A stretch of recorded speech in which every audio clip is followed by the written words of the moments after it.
side regarding this topic would be, so do you say that on the hardware side there is less innovation needed for weather than on the software side? No, absolutely not. That's basically tomorrow's. Sad. That's basically tomorrow's innovation. It's crazy when I learned that there is only one radar in space today. If you deep dive into the topic a little bit more, we are not tracking rainfall data properly at all. So in the US, I think about 20 states are making decisions on infrastructure based on rainfall records from 25 years ago because there's no radar.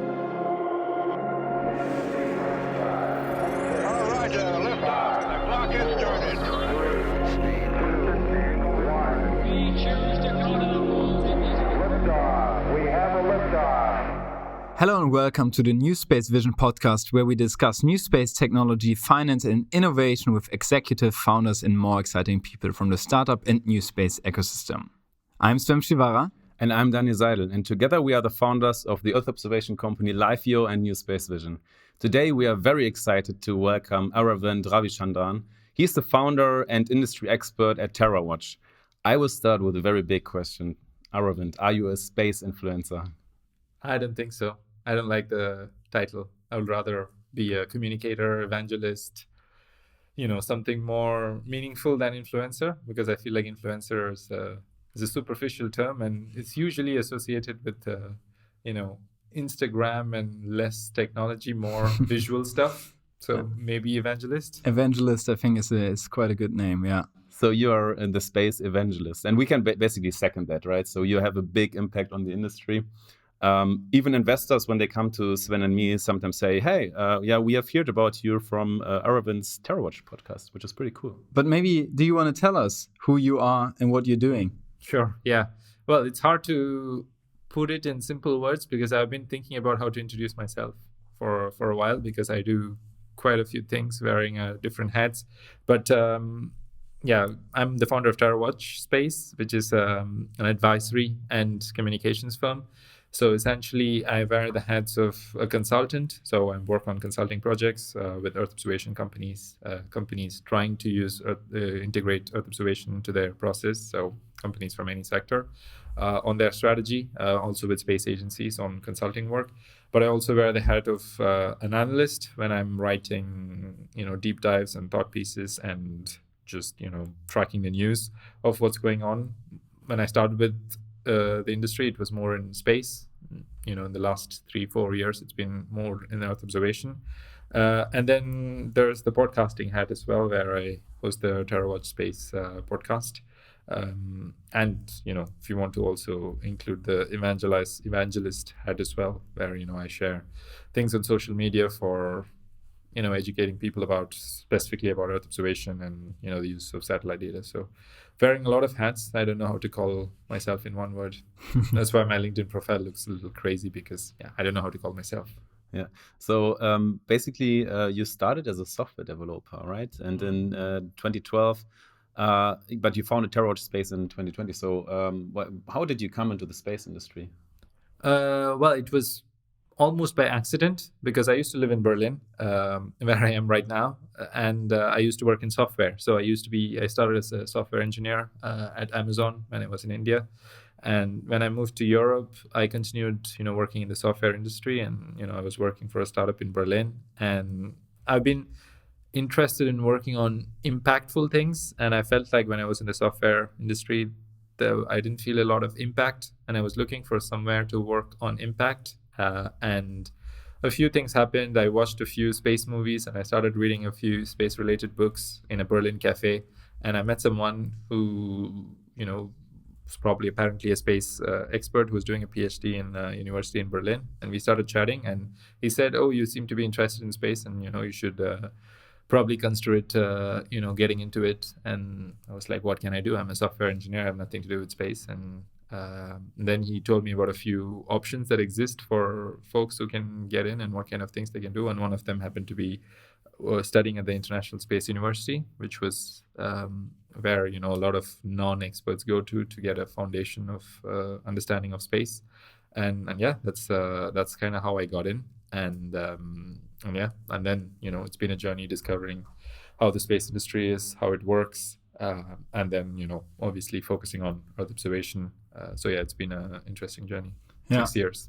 And so the International Space University is definitely also maybe an institution which we should have on the podcast, because I have the feeling that a lot of influential people from the space industry have been going to the International Space Industry. So you've worked at PwC as a consultant focused on the space industry. Is that correct? Yeah, exactly. So working with space agencies, with large companies, with with investment groups, etc. So strategy consulting work, but very much focused on space. Yeah. Can you tell us a bit about your customer base? Like who is going to you to get consultancy about Earth observation?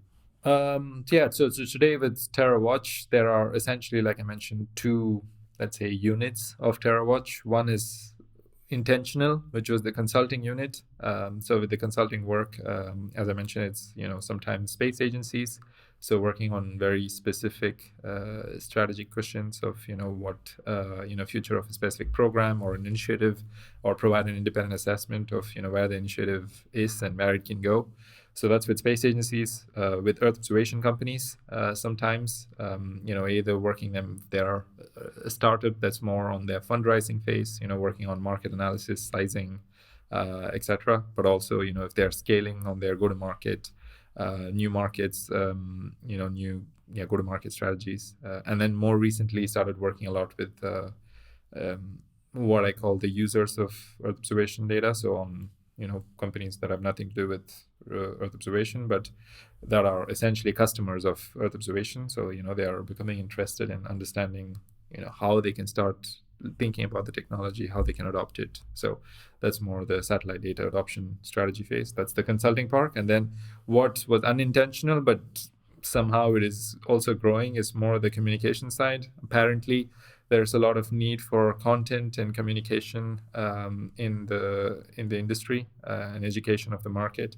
So that was not intentional when I created Terrawatch, but then because my blog and my podcast already exists, so I have a community that's already built.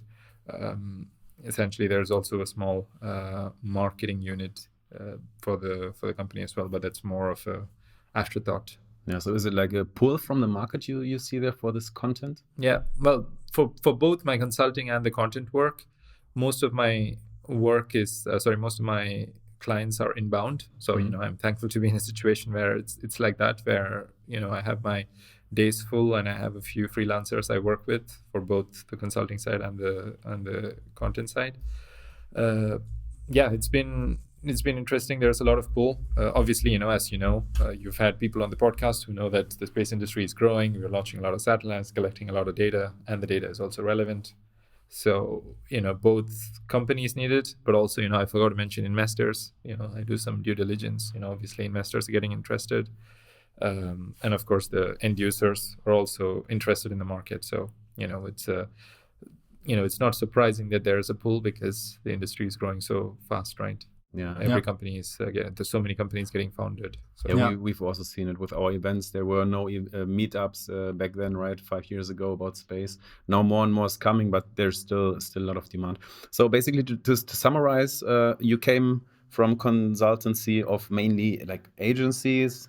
Then you went to commercial Earth observation companies, and now you're going more to the user side, right? Mm-hmm. What do you think is the most impactful area where you can basically create the most impact? Well, it's basically exactly that, sitting in the intersection of the, if you put a Venn diagram of, the industry, which is Earth observation companies, investors, and the end users, sitting in the midst of that, and, essentially trying to drive the strategy of the market, where the market can go, because obviously from where I'm sitting, I don't have a preference. I'm independent. I'm not going to be specific to a technology or a data provider or a country. I'm there for essentially what I call the growth of the industry and adoption of satellite data. So that's why the vision that I put for Terrawatch is to make satellite data mainstream. And, that can happen only if we work with all the three areas. Funding needs to go into the right direction, and investors need to guide the growth of the industry in the right way. And, space agencies have a role to play there. And we should do that, not forgetting what the end users want. Because if we just, keep doing it with each other and not interact with the end users, you can't really do anything. Yeah. absolutely. I mean, so to summarize it, you really have a great overview over the entire ecosystem. And what maybe you could just give the audience who maybe are not coming from the Earth observation space an overview over what are the specific market segments you see where Earth observation and satellite data already plays an important role or will in the future play a very important role. Yeah, I mean, obviously, Earth observation has application across sectors. So, you can basically, call a sector and ask what is the relevance. Maybe I can, wearing my consultant hat, rate it very high, not very high kind of a basis. But, I guess the opportunities it's not going to be surprising. One is definitely I think I don't want to call it the climate umbrella, but then everything under the climate umbrella, let's say the new climate umbrella, not traditional climate monitoring, scientific models, but more like, carbon markets, verification, and the carbon credits and climate risk monitoring. So everything that's coming up new, obviously because of climate change and the regulatory need to start reporting and monitoring assets. So, the climate risk part. So climate is one umbrella. And then, of course, insurance, which you can argue is also part of climate, is again a different sort of an industry, which has been very old school in the way how they do things. But now we have a new technology that can help this industry.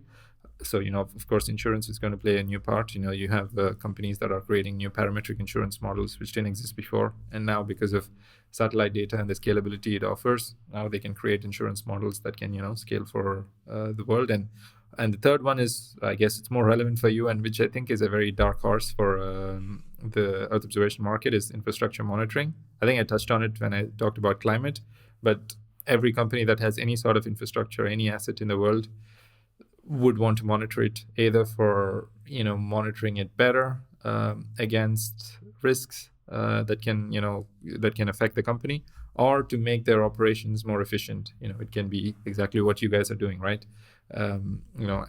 Helping companies to take care of their assets and yeah, I mean, infrastructure is we can talk about it in length. I think your website will probably talk about it. You just did our pitch, by the way. Yeah, but it's a market that doesn't get a lot of, let's say, love, because it's usually agriculture, defense, of course. Those have been the two traditional industries. But I think that the new, upcoming climate markets and insurance and infrastructure are probably the three big markets that I'm seeing. Yeah. And yeah, exactly. So I think this is very much on the let's say the end user layer, right? Mm-hmm. And you're always writing in your posts and in your articles also that, and we absolutely agree with that. That's the Earth observation ecosystem and the entire new space ecosystem has to be more user centric and think about what does the end user really want, and not coming with the technology first. Mm-hmm. Still, your latest article has been more about general field of analysis, or a tech stack, you could say, and it circled around the topic of weather. And you also worked for a year at Tomorrow.io, which is a big new space player in the weather field. Why do you think weather is such an important topic, which I think, to quote you here, is also highly underrepresented in the public eye? Yeah, well, one is obviously because we just forget about how weather works, because it's there in our watch to our phone everywhere. So we always assume it's a solved problem. But then what is not solved? Well, from a weather reporting standpoint, it's already not solved, because a lot of the world does not have access to weather information that the way we have today. So when we see news about casualties due to weather events, it's usually 3-digit, 4-digit in developing world versus 1-digit, 2-digit in a developed world. It's not it's not a coincidence. It's because reporting is not there properly in those countries. So there's a lot of observational gaps to fill, for which of course space has a role to play, because 90% of data for weather forecasting today comes from satellites, which means that a lot of the world is not covered as efficiently as it can be. So there's a lot of gaps to fill in the industry, and we can talk about weather in a lot, but that's why I wrote the deep dive. So people are interested can read it. But then what's also more interesting is to operationalize weather. I think there's a gap, and I think that's the gap Tomorrow is trying to fill, is it's not just about there's going to be winds from the northeast at 100 kilometers per hour. Anybody can have that, especially if you're in the developed world. You have an API to give it, but then companies need to translate it into action. They have that information, but they don't know what that means. Can that affect their asset? If you're you're an aircraft carrier, do you need to have extra ground crew for the next 5 days because you need to de-ice your planes? Those are all like very almost boring questions that have been done in a very inefficient way, where people have to pick up the phone and call a meteorologist to understand. So it's a very, it's not related to the space industry at all, but it's a very downstream part. But then it's very relevant today, because if you're an asset manager, any kind of asset, you want to know if this risk exists or not, and you want to, reduce the amount of damage that you can, because obviously you can't aim for, I can protect against everything, because it's nature and you can't predict everything, but you can be prepared. You can have, and you can reduce. We saw with recent hurricanes, and it's only going to get worse, that things can be better protected in terms of properties, but also lives can be saved. So weather is, again, we can discuss in detail about weather for assets, weather for people, where the space industry can play a role, and the dynamics of the weather market, which is, is its own different thing. But I think the point you're making is absolutely right, that exactly, although weather is the kind of remote sensing field which is most impactful and right now most used by most people, it is still very much a field of development and future progress. And anyone who's more interested in this topic can read exactly Aravind's article about this. One thing that I want to add is that it's almost viewed as a separate domain, which I have started to, ever since I started looking into this about a year and a half ago. I cannot help but see the similarities with what we have in remote sensing world. Is they have figured out a lot of things, but somehow it's just a different domain. So I don't know, we don't talk to each other. Weather data is shared globally from every country in the world. It's shared. Which means that they have figured out things like formats, standards, interoperability, which is a big problem in Earth observation today. You can't put one sensor data over other sensor. How did they figure out in weather? How did it work out? We can learn some best practices. We talk about analysis-ready data in Earth observation a lot. So I would argue that if you have an API for getting temperature, that is analysis-ready data. And that's what we are trying to go in Earth observation. It's, vegetation index is an analysis-ready data, because it's not insight. It's something that can be used for, doing something. Same with temperature, right? Like temperature is okay. You can learn something from temperature, but then if a company needs to use temperature or wind for their use cases, they need to create that insight. So there are a lot of parallels that I see that probably needs to be explored. And, also from a data policy standpoint, we talk a lot about should, Earth observation companies open source their data, get their archives away. Weather data around the world is free. So there's a, data policy side as well. There's a lot of parallels. So I feel like there's a lot to be explored, and it's been exploited. So that's very interesting. So basically you said the weather industry is more advanced than the traditional Earth observation industry with all the standards. We use it in our daily lives. It's for free. So my question would be, like you mentioned, the Terra. So basically the business case of doing very vertically integrated applications, right? So like Tomorrow.io is doing. And my question would be now, what can be the innovation driver beside this very vertical applications if the data is for free? Like what kind of fields you see should be more explored in weather data? Well, of course, the difference with weather is, like weather needs to be operationalized, contextualized. When companies are reporting how their risk is for the next, quarter, that is they're going to take weather data into input. So, there's a lot of downstream innovation that's needed, like what you can do with the weather data part, but also I think innovation on what, how the data is integrated with existing data. So take an example of, a customer trying to monitor their asset or, trying to see what's happening to their asset. the innovation needs to be a fusion of both imagery and weather data, because if you're giving them a solution saying we can monitor your asset, whatever your asset is, and you can get pictures of real time, low latency, you can get the image, high resolution image, great. But then if that same software is not telling them that there is a flood that's coming in 2 days, the customer almost feels cheated, because we promised them a monitoring solution that can take away all the risks for them, so that they don't have to worry about it, and we can send an alert if there's something happening. And if there's no weather component to it, so it's more, I think the innovation lies in how can we kind of use the data that's available today and that we're going to get in combination with what we already have.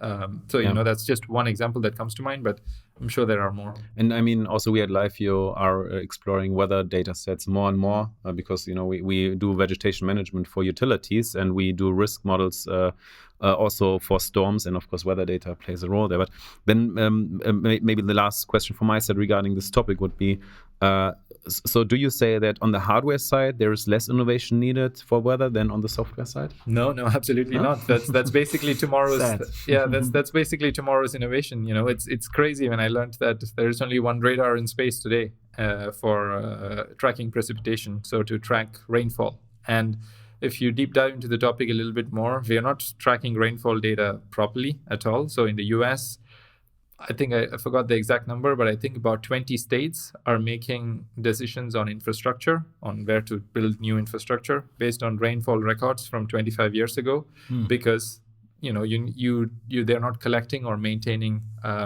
rainfall records properly, and that's in the US. If you want to build a new infrastructure in a developing world, there's no radar. So there are the ways of tracking rainfall and how much rainfall has fallen over a place is you do it from a radar, a ground radar, or a weather radar from space. And the weather radar, we have only one from NASA. So rainfall is now tracked in different parts of the world with, rain gauges or, small weather stations, which obviously does not exist in the developing world.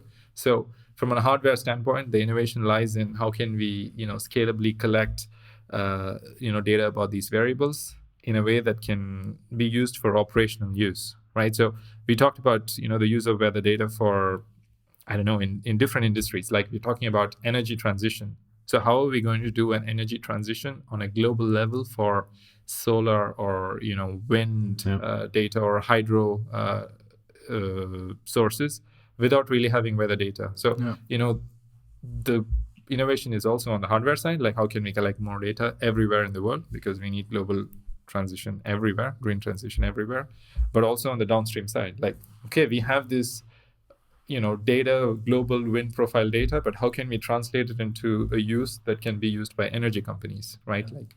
So there's a lot of, things to be explored. And the beauty is there's a lot of, I think, intersection with imagery, because there are a lot of imaging companies working on, using either thermal infrared data or high resolution optical data for, solar energy or solar farms, monitoring solar farms, either as assets or for, producing solar forecasts. But then you can combine that with, of course, with weather data. So I think the problem is we're thinking of that as two domains. I think that's probably the last thing I'll say is from a scientific standpoint, they are the same.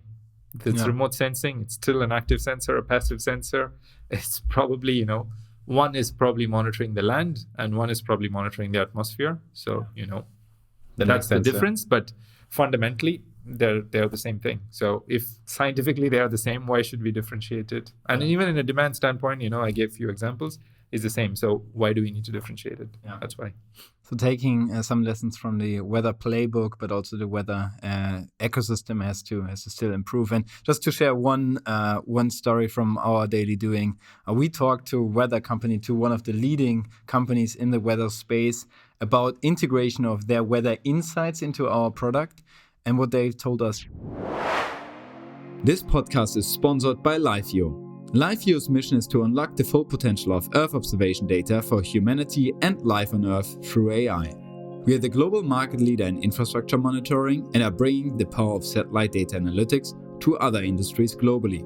Talk to us to find out how satellite data can benefit you and your company via podcast@live-eo.com. And what they told us, so we have this weather data. This weather data is coming from public sources, but our value is that we have a meteorologist, which you can call at any time, and they will tell you what you're looking at. Yeah. And I thought, wow, good. Well, that doesn't really fit well with our software first approach. But it's anyway, not software first approach; it's people first there. Yeah, exactly. Still very and old I school. found this very surprising because exactly I always interacted with weather data digitally, right? I never thought that there's still something like a human, but like in an enterprise context, there's always a human still looking at the data. But there's so many topics which we want to cover. So let's go to Earth observation data, or like the classical Earth observation image data sets back, where we started. You have some key hypotheses about the market, such as, for example, nationalization of Earth observation, right? Could you just maybe give us a brief overview over some of the key hypotheses and maybe a sentence each what they are about? Sure. So starting with nationalization? For example, that would be one of the examples. Okay, fair enough. Well, I have fair few, and I think it will evolve over time. Yeah. Let's start with nationalization, right? So, of course, I think we cannot view Earth observation. Well, when I started in Earth observation, my thesis was it's a type of data that happens to come from space that we build software with. That's been my thesis so far. But then, as I got into the sector and got to know more about it, I feel like it's, we oversimplified it. So nationalization is, because it's a strategic asset, country would want to own it and generate their data. And if they're using for policy monitoring, some countries, not all of them, because not all of them can afford it, but they're going to try. They're going to try to see what space technology they can take advantage of, like space as a service model. They're coming and saying you can launch satellites, or the ISI model, which is you can buy a satellite, which is great, because if you're a country that is seriously having a space strategy, now you can buy a satellite that's available in 18 months, I think. And you can just launch it. So, which is great, because your execution is the cost of one satellite. So, the country's local downstream strategy is going to be to force the use of their satellite data. So that's one thing I think that's not talked about a lot, but I think we need to acknowledge it, because, space is a strategic domain. And then going into the market, well, I think I wrote about verticalization, which is about companies focusing on a specific market, like Livio focused on infrastructure, and you decided to do it. But then even from a hardware side, like you take an example of Constellar, they are focusing on agriculture. Infrared can be used for 10 different use cases, but they want to focus on water monitoring. Maybe they will expand, but then focusing on that use case allows them to build a company around it. So they can probably build an end user product end to end, from data generation to insights. So verticalization, which I think will work for some markets, because some markets you cannot sell data, because either they are not even digitally transformed. So you need to sell them an actual end-to-end solution that, for some use cases, verticalization is a thing.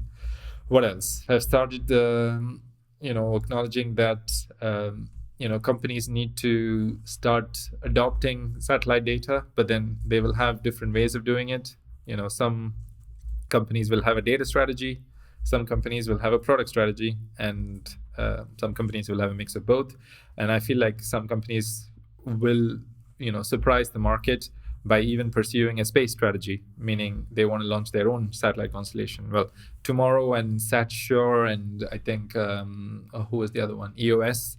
I'm missing a fourth one. They were like the first ones, but they are coming kind of from the industry to say, we want to launch our own satellites, but we won't be surprised that if a large company, and I think we had a RFP from John Deere, which was again in the IoT segment, but I think it will not be far off when they start including EO into their RFP or into their plans. So, a lot of those companies will have different ways of adopting this technology that, obviously we're going to be surprised because we are not ready for it. Yeah. So basically you say analytical companies in the future may also own satellites, contract satellites? Mm-hmm. Well, maybe they will start realizing and they will launch after, because like SatSure. But I think SatSure is launching for different reasons, but one of them being price, and the other being they are from India, and they need to have a high revisit, which is probably not available today in the price that they want. So it can be an analytic company, but then it can be a company that is not doing anything close to space. They are a market leader in a specific vertical, and they have not used remote sensing data before. And then they figured out that now they can launch their own satellite, build their product, and use that as part of their strategy to expand into new markets, because they are the domain expert. Let's say you're insurance, or if you're, I don't know, forestry, whoever or energy, whatever market you're in, now you can build a, let's say, asset monitoring solution or an parametric insurance solution. Take the insurance companies as an example. I don't know what is limiting them today from doing it, right? Like either they can acquire an existing observation company, like, we've already seen strategic investments from insurance company into ISI, and what's stopping insurance companies from kind of thinking of this as a new business unit, even, which is not, which they can make a case, because of course it's satellites and space, which is not closely related to insurance, but they can make a case because the data makes sense. Yeah. So basically, what I think, like in the next minutes in the podcast, like we will dive deeper into, are the three topics you just mentioned. So the first one is basically verticalization on specific use cases. The second one would be ownership. Like, do you want to launch your own hardware or software? And the third one basically would be mainly also because you work together with so many companies who were not in Earth observation. What should the companies basically do? Should they build their own software or even hardware just for their use cases, right? For example, insurance company A, should they launch their own satellite? So maybe let's dive into these three key topics. And because we were just talking about the in-house satellites, let's start with that one. And what is the promise of Saturans, for example, to launch their own satellites? Like, is there any secret access or any specific data set they think they will get, which they can't get on the market? I think it's a lot more strategic. That's it. It's I think they can raise more money. Yeah, potentially, because they're also promising a new market opportunity to their shareholders, which did not exist before. But then, we don't have to assume that as them launching a new satellite, but it can be very well, an M&A with an existing player who is, let's face it, some of them are, struggling with their go-to-market, right? Because they are not sure if this is the right market, if this is the right go-to-market strategy. So, if you have someone who's coming and either providing a stake investment, in exchange for a stake, or, proposing to have a deeper collaboration, why wouldn't you have it? And I think it can be a function of data gap, which, for different companies, it's different. Some companies might need, maybe they're in the developing world and they want very high resolution in the developing world. And today that data is not available. So, they are making a choice of, can we buy or can we wait for these companies to deliver in 2 years? Will they deliver to us, or will it only go to the premium customers, which they won't be because they don't have that willingness to pay, not even like the DoD, but also like Western large insurance companies. So if you're someone, in another part of the world, which does not get a lot of, let's say, focus today in very high resolution, you might start to wonder, if that's a good strategy. I mean, maybe they won't make the decision, but that might cross their head, because at the end of the day, it's a numbers game. So in 5 years' time, if they have an asset under their control and, let's say, underused capacity that they can monetize using companies like Skywatch, we were just talking before on, Skywatch's model that allows any company to come and, sell their data. The CEO also has been on our podcast. Recent episode, So the market's now allowing them to do that. So, why won't you consider it? At least to run the numbers. Maybe they won't make the decision, but then I wouldn't think it's wrong to run the numbers, because every company's use case is different, need is different. Maybe their old business is actually kind of dying out. So in 5 years, 10 years, that business will die out. So if they're thinking about the future, but within the same domain, and they see a company that is having a technology, but is struggling with its go-to-market or not sure, that's the classic Earth observation problem, have a solution, don't know where the problem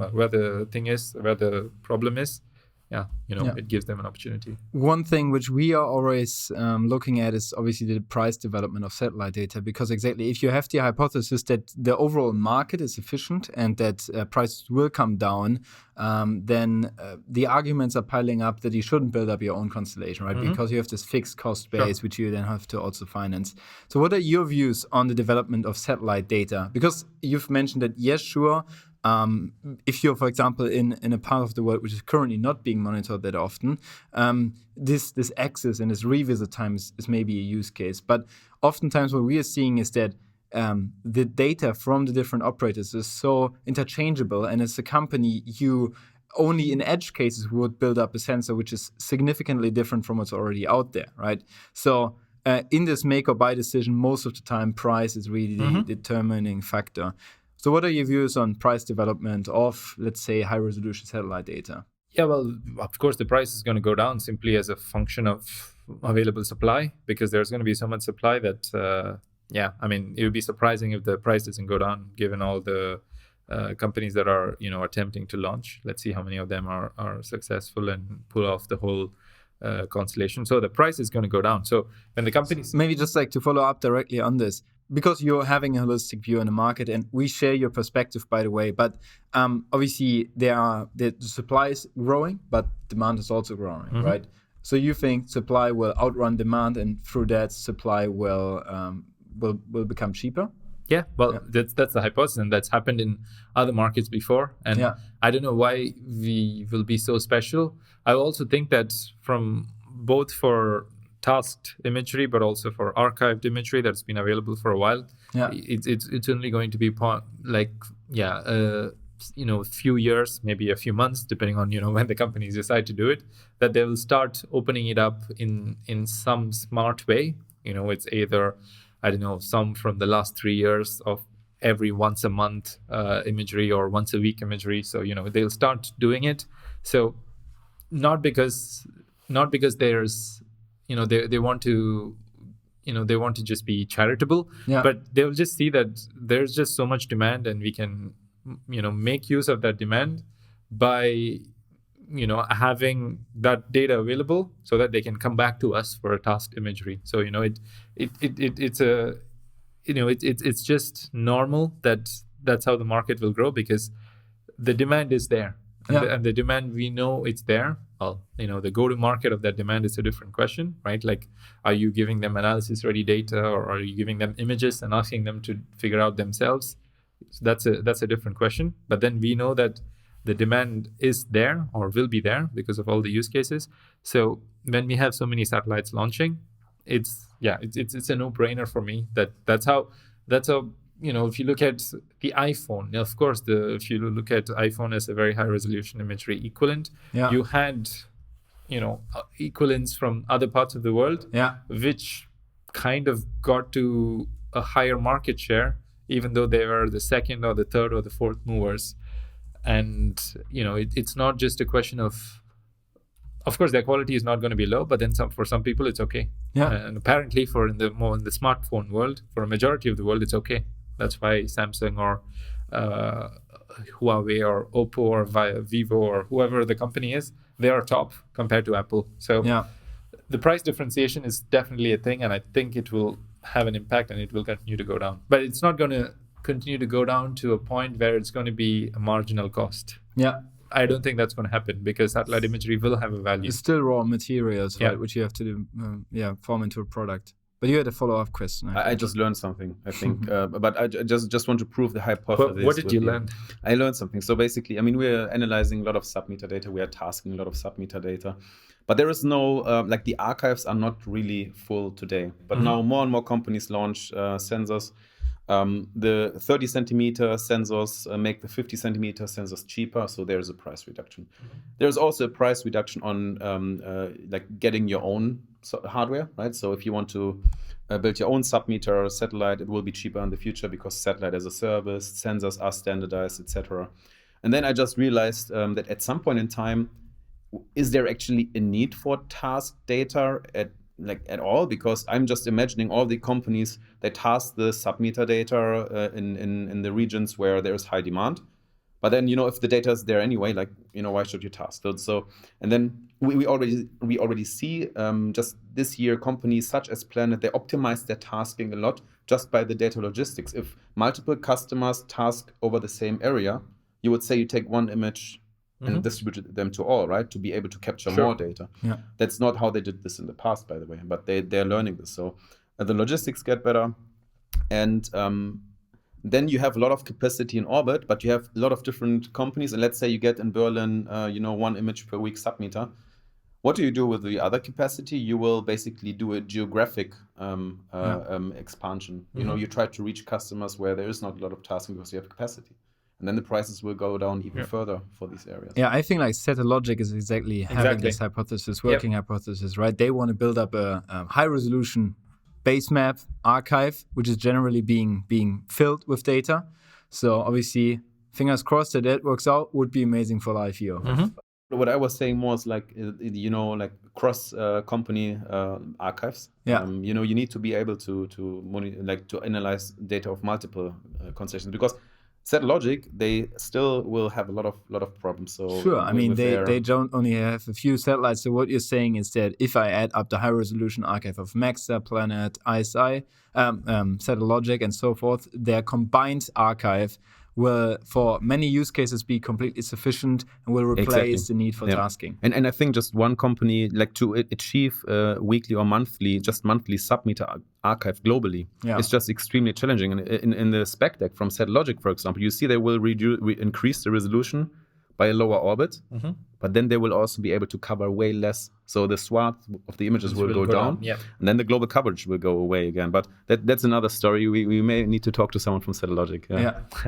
Okay, exactly. So we've now jumped into the price discussion, but I think like as we are also like approaching the end of our time, which we have with you, exactly one question which we would be really curious about is horizontal platform versus vertical. Yeah. So basically, what is your approach on the? Let's focus now on the downstream. So the satellites are there. Either you have them or you buy the data from others. Like, what do you think right now is more needed in the market? What will be more successful in the next years?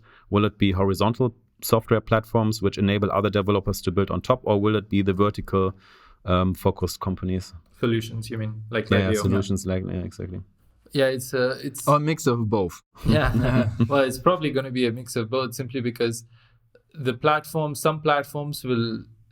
That's why one of the theses that we didn't talk about is there will probably be some verticalized platforms, I think, in the future, because horizontal platforms that provide access to data and analysis ready data for every market, every sector is not going to work. So there are some markets that are going to have a consumption strategy of they're going to build a remote sensing team or a data science team to process the data and build their own analytics because they don't trust the analytics that's available in the market, or maybe the analytics is not available, or the analytics that is there, they don't know what is the best. So because they already have a data science team and there is going to be analysis ready data available through these platforms, there's probably going to be some platforms that are going to be also focusing on a specific sector or use case that provides them that value. So what the companies do is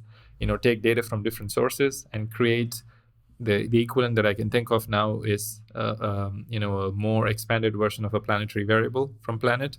So they will have a soil moisture product which will be very inclusive, because they are in line with all the scientific advancements. They are not just focused on data that is only contained. They can get data from anybody, from any sensor, but then they will have a soil moisture product, and that will be the best in the market, and that will be consumed by a lot of companies who want to embark on this consumption strategy of, we have a data science team, we want to build our own thing, we want to use the soil moisture.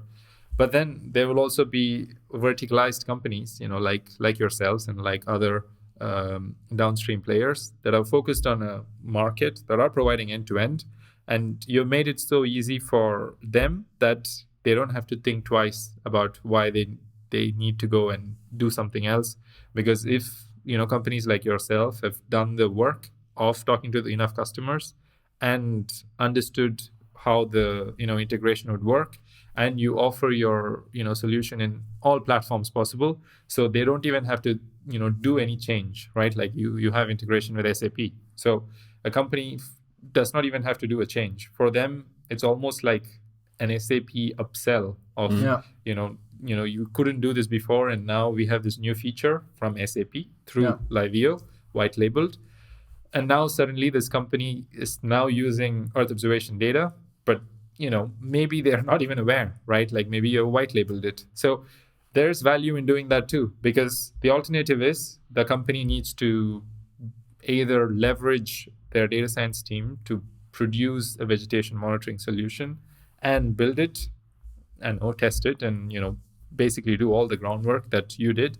But then for some use cases that needs to be done, because those some use cases I think are so contextual that you cannot be a scalable company.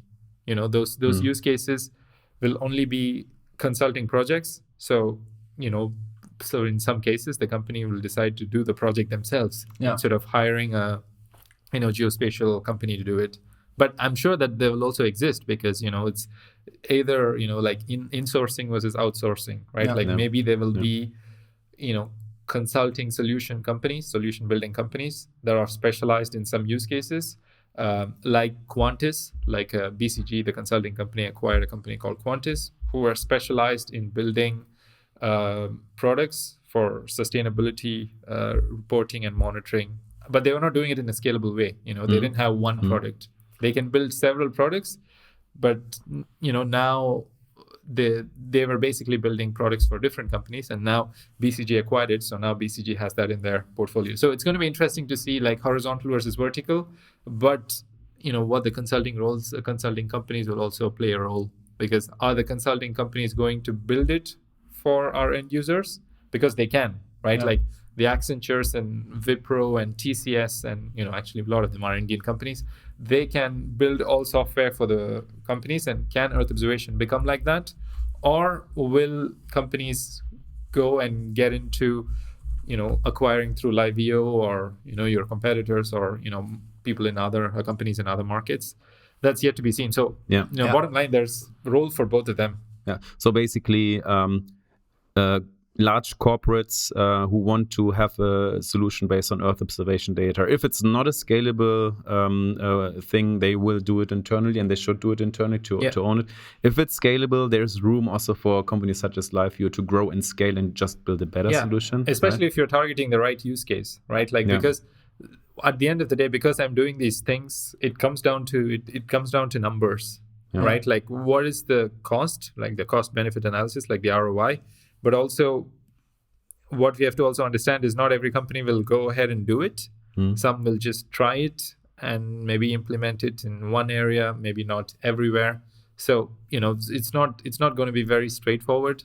That's what I'm trying to say, because for some, the value is going to be incrementally proven. It's not going to be direct. It's going to happen over a period of 10 years as opposed to 1 year, because of course remote sensing is useful, but maybe they don't have a mechanism to know what is it actually doing for me in terms of numbers, like the quantified benefits. So using a solution from Earth observation, how many hundreds of thousands or millions of dollars is it saving for me? It's not very clear. So maybe they'll start with one use case or one part of the business unit, and they will progress incrementally over 10 years. So which is fine, meaning that over the course of 10 years, they will attempt different things. They will acquire from Liveo. They will try to build it themselves. But then over a period of time, I think the ROI will become clear. It's a question of, is the same as trying to build a cloud server or not using AWS or Amazon. I think it's going to be the same. That's why I also believe in this hypothesis of advisory service layer, is because people did not adopt cloud as soon as AWS was available, or Salesforce, or SAP, or any of these large or these innovative technologies, because they wanted a level of incremental adoption, a roadmap, boring stuff that the industry is probably not gives meant to comfort. Do. Because the industry is not meant to do that, right? Like you have your solution, you have your technology, but then you cannot run these ROI analysis. I'm sure you can, but is that something you want to do, right? Yeah. Like you want to do the opportunity cost assessment. Yeah. Do you want to do the communication and all that, right? Like that's where those companies will come in. Yeah.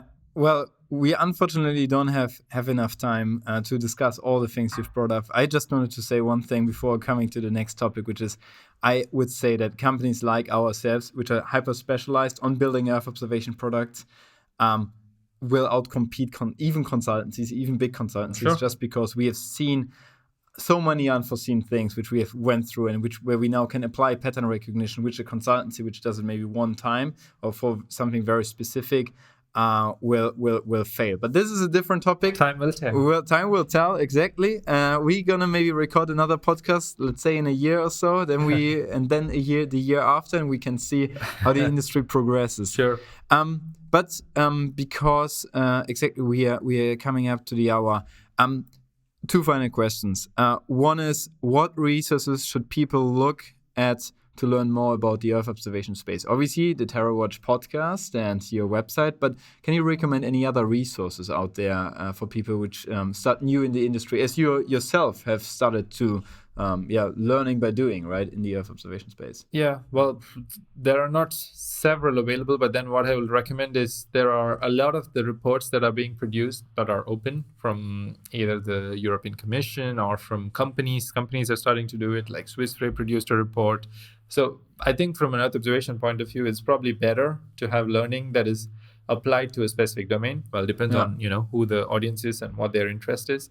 But there's a lot of material that is starting to come from specific companies. Like there are banks, there are insurance companies, there are agriculture companies that are producing reports that you can just go onto their website and check. Either they have that in development or they will have, already released it, like Swiss Re, like I mentioned, Cargill in the agriculture space. And all of these companies will do it. And I think that will be a very applied learning, as opposed to just learning about the market. Learning about the market, you can get it from the usual space industry articles about who is launching satellites, what sensors. I think that's boring learning, because after a point, that's why I also write it for free. I'm not selling it as a report, because for me, that's information that is not applied. And for any applied information, I think the companies that are the early adopters today, I think they are either writing articles about it, or they will probably be on my podcast if I'm finding the right ones and interesting ones, because they have very interesting takes and strategies that people need to listen to, because the usual space industry stuff that we see in the space reports that I think the industry is already knows, that's good enough for fundamental learning. But I think the more interesting ones are from the... Do you have a follow-up question? No, I just want to say that you just show them how complex this ecosystem is, so that they don't underestimate the effort and the cost. I see this very often when they start, let's build a satellite-based solution with a master thesis student, for example. I really have seen this not only once. But the master thesis. Exactly. Maybe one question before we end, because you've mentioned your podcast, and we are here on a podcast. And we started to ask our podcast guests who should be our next podcast guests. So who do you think should we have on the New Space Vision podcast? Interesting. I think if you want to ask the hard questions, I think what you're missing is conversations with similar type of companies. It can be, you can choose a sensor, or you can, use my stack to have like people from the same, to just see how asking the same question to them. It's something that I wanted to do, but I've never gotten the time. Ask the same question to them and see how they respond. It can be do you have a name? I don't know. Specific? It can be like the Up 42 and Skywatch, or it can be the Descartes Labs does not exist, but Descartes Lab and Google Earth Engine. Like people who are trying to solve the same problem, but ask the same questions to them.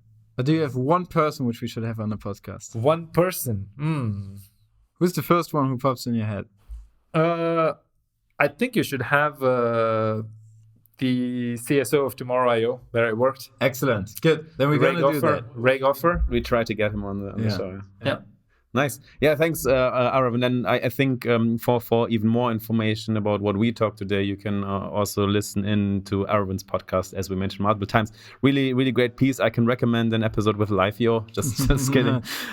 So yeah, thanks a lot, Aravind. And for the listeners, please don't forget to follow us on Twitter, Instagram, Facebook, YouTube, TikTok, and like all the social media, because then you will know about the next podcast coming up. So thanks a lot, Aravind. Thank you very much. All right, lift off and the clock is started. Roger. Speed. Listen, the Eagle has landed. We choose to go to the moon in this decade. Liftoff. We have a liftoff.